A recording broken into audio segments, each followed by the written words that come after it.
ಬಂದಿದ್ವಿ ನಿನ್ನೆ ಕಲಬುರಗಿ ಬಂದಿದ್ವಿ. ಇವತ್ತು ನಾವು ಗುಲ್ಬರ್ಗಾ ಯೂನಿವರ್ಸಿಟಿಯಲ್ಲಿ 2024ರಲ್ಲಿ ಸೆಕೆಂಡ್ ಸೆಮ್ಮು ಮತ್ತು ಫೋರ್ತ್ ಸೆಮ್ಮು B.Ed ಸ್ಟೂಡೆಂಟ್ಸು ಸುಮಾರು 10,000 ಜನ ಸ್ಟೂಡೆಂಟ್ಸು ಎಕ್ಸಾಮ್ ಬರೆದಿದ್ದಾರೆ. 1.5 ವರ್ಷ ಆಯಿತು, ಇನ್ನೂ ರಿಸಲ್ಟ್ಸ್ ಬಂದಿಲ್ಲ.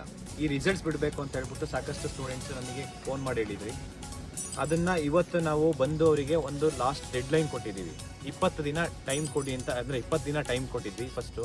ಆಮೇಲೆ 20 ದಿನದಲ್ಲಿ ಆಗಲ್ಲ ಅಂತ ಹೇಳಿದ್ರು. 1 ತಿಂಗಳು ಟೈಮ್ ಕೊಟ್ಟಿದ್ದೀವಿ. ಯಾರಿಗೆ? ಶಶಿಕಾಂತ್ ಎಸ್ ಉಡಿಗೇರಿ ಸರ್ಗೆ. ಅವರು ಕುಲಪತಿಗಳು, ಯಾವುದು ಗುಲ್ಬರ್ಗಾ ಯೂನಿವರ್ಸಿಟಿದು.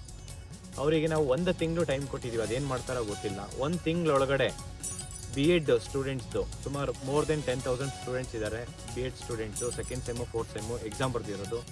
ಅವ್ರೇನು ಶ್ರೀಮಂತರ ಮಕ್ಕಳಿಲ್ಲ, ಬಡವ್ರ ಮಕ್ಕಳು. ಅಂಥವ್ರಿಗೆ ಇವತ್ತು ನ್ಯಾಯ ಕೊಡಿಸ್ಬೇಕು. ಅವ್ರು next teacher aspirants, teacher vacancy notifications ಆಗುತ್ತೆ. ಅವ್ರು ಎಕ್ಸಾಮ್ಸ್ ಬರೆದು ಅವರು ಟೀಚರ್ ಆಗಬೇಕು ಅಂತ ಇರ್ತಾರೆ. ಅವರಿಗೆ ತುಂಬ ಅನ್ಯಾಯ ಆಗ್ತಾ ಇದ್ದಾರೆ. ಇದನ್ನು ನಾವು 1 ತಿಂಗಳು ಟೈಮ್ ಕೊಡ್ತೀವಿ. ಅದರೊಳಗಡೆ ಅವರಿಗೆ ರಿಸಲ್ಟ್ಸ್ ಬಿಡಬೇಕು. ಇಲ್ಲಾಂದರೆ ಇದೇ ಯೂನಿವರ್ಸಿಟಿ ಮುಂದೆ ಸಾವಿರಾರು ಜನ ವಿದ್ಯಾರ್ಥಿಗಳು ಅನಿರ್ದಿಷ್ಟಾವಧಿ ಹೋರಾಟ ಮಾಡ್ತೀವಿ. ಯಾವುದೇ ಕಾರಣಕ್ಕೂ ಬಿಡಲ್ಲ. ಯಾಕೆ ಅಂತಂದರೆ ಇವರಿಗೆ 45 ದಿನದಲ್ಲಿ ರಿಸಲ್ಟ್ಸ್ ಬಿಡಬೇಕಾಯಿತು. ಸುಮಾರು 1.5 ವರ್ಷ ಆಗಿದೆ.